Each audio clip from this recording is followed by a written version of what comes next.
नमस्कार, कमलाकर शनॉय आज फिर से आपके सामने हाजिर हूँ। आज मैं एंटी करप्शन के ऑफिस में हूँ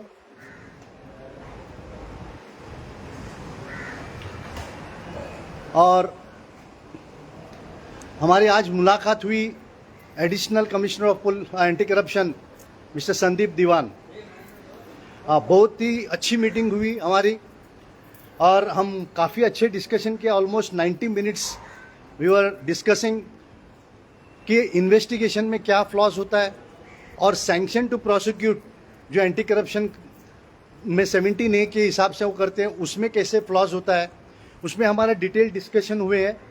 और आपको शॉर्ट में बताना चाहता हूँ कि सैंक्शन जो है 17A सैंक्शन जो है वो सिर्फ ऑनेस्ट आदमी को बचाने के लिए है, ना कि गलत करप्ट आदमी को प्रोटेक्शन के लिए। हमने ऐसे सबमिशंस किए हैं कि 17A क्या कहता है। वो कहते हैं कि एनी ऑफेंस और act committed while discharge of duty तो ही उनको बचाना चाहिए। मगर हमारे यहाँ अब ऐसा हो रहा है कि जो गलत काम करते हैं उसको भी बचाने की कोशिश हो रही है और 17A के तहत हम उसके सैंक्शन की परमिशन मांगते हैं। तो हमने ऐसा सबमिशंस किया है कि ये जो एंटी करप्शन सैंक्शन मांगती है वो बिल्कुल गैर कानूनी है, क्योंकि सुप्रीम कोर्ट और सभी कोर्ट्स का ये कहना है कि जहां जो action misuse and abuse of power होता है या कानून के उल्लंघन करते हैं या झूठे दस्तावेज बनाते हैं या कानून के दायरे में नहीं रह के उसको उल्लंघन करते हैं या अलग इलीगल ऑर्डर पास करते हैं जो कानून के खिलाफ है, जो पब्लिक इंटरेस्ट के खिलाफ है, ऐसे जो काम होते हैं वो डिस्चार्ज ऑफ ड्यूटी में नहीं आते हैं। तो उन्होंने बताया कि हमको ये सब जो डायरेक्शन है सुप्रीम कोर्ट के ये सब बताइए, हम जरूर इसके नोटिंग्स करके हम वरिष्ठ अधिकारी के पास भेजेंगे और हमारे काम करने का तरीका जो है उसको बदली करने की हम कोशिश करते हैं। फिर हमने ये कहा कि इन्वेस्टिगेशन का जो भाग है, आरटीआई का जो भाग है, इसको आपको सुधारना है, क्योंकि आपके पीआईओस को बेसिक आरटीआई की मालूमात नहीं है, जिसके वजह से आपका काम बढ़ जाता है, अपील्स बढ़ जाते हैं। तो पब्लिक के साथ इंटरेक्शन करना और आपका काम को और सहज करना, इसी में इस देश की भलाई है, इसी में हमारे सबकी भलाई है। और संदीप दीवान जी बहुत ही कोऑपरेटिव थे, उन्होंने हर मुद्दे को नोट किया है और उनके जो जूनियर है पीआई कारबारी साहब, और उनसे भी कहा कि इसको नोट करके हम अच्छे नोटिंग तैयार करते हैं। तो बहुत ही अच्छी मीटिंग हुई। काफ़ी महीनों के बाद एक अच्छे ऑफिसर से मुलाकात हुई जो पॉजिटिव थे। और हम ये बताना चाहते हैं कि हमें कोई भी ऑफिसर से पर्सनल दुश्मनी नहीं है। अगर आप इंटरेक्ट करते हो तो हम देश के लिए काम करते हैं, आप भी देश के लिए काम करते हैं, हम भी देश के लिए काम करते हैं। तो मेरी गुजारिश है हमारे आईएएस ऑफिसर से कि आप हमसे नहीं मिलके अपने आप को हमसे बचाओ मत, हमारे साथ जुड़िए और हम इस देश को भलाई के लिए हम काम करेंगे। तीसरी बात यह है कि हमने 3-4 कंप्लेंट्स फाइल की है। उसमें हमने कहा है कि सैंक्शन में 3 महीने के अंदर उनको अपना रिपोर्ट देना है। अगर 3 महीने के अंदर रिपोर्ट नहीं देते हैं तो वो डीम्ड सैंक्शन होता है। अगर जहां लीगल प्रोविजन नहीं बताती है कि डीम्ड सैंक्शन है, तो Manmohan Singh versus Subramanian Swamy, Vineet Jain versus state of UP, इसके सुप्रीम कोर्ट के जजमेंट्स है कि जहां कानून में टाइम का प्राविधान नहीं होता है तो reasonable time for sanctioning is 3 months. अगर 3 महीने में नहीं आता है तो आप आगे की कार्रवाई कर सकते हैं। दूसरी बात हमने ये कहा कि कानून में ये प्रावधान है कि जो कॉम्पिटेंट अथॉरिटी है उसको 3 महीने के अंदर उनको रिपोर्ट देना है। वो शाल बोलते, शाल मतलब यू हैव टू प्रोवाइड। तो that is a duty casted upon the competent authority to reply.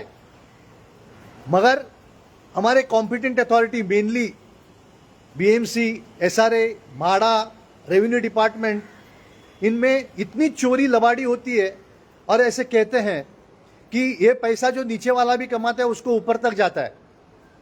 तो जो ऊपर वाले को भी अगर पैसा मिलता होगा तो वो क्यों देगा सैंक्शन? इसीलिए उनके ऊपर 166A for disobedience of directions of law and for protection of the accused, उनके ऊपर एफआईआर करना चाहिए, नहीं तो हम पब्लिक अभी इसके आगे चालू करेंगे।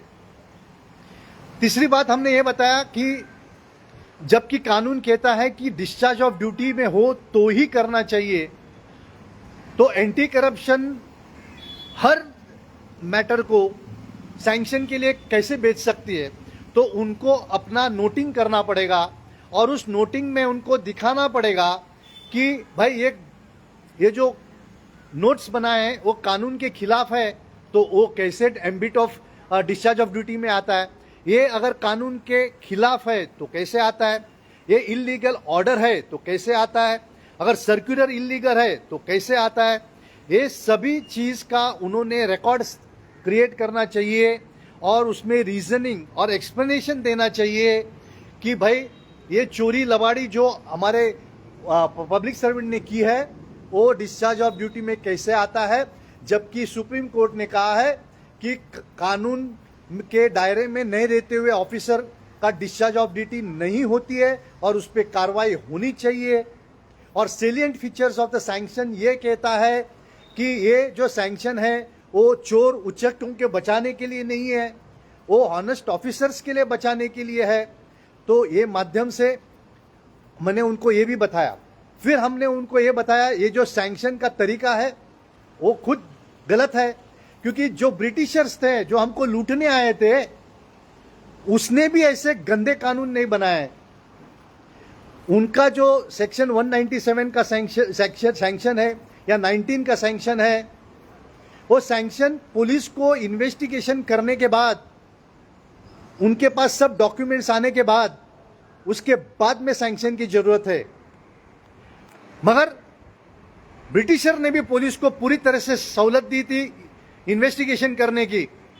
वो दुर्भाग्य की बात है कि आज हमारी गवर्नमेंट है और हमारे इलेक्टेड रिप्रेजेंटेटिव्स ऐसे गंदे कानून बना रहे हैं जो पब्लिक हित के खिलाफ है और चोर उचक्के पब्लिक सर्वेंट जो है उनको बचाने के लिए बनाए गए हैं।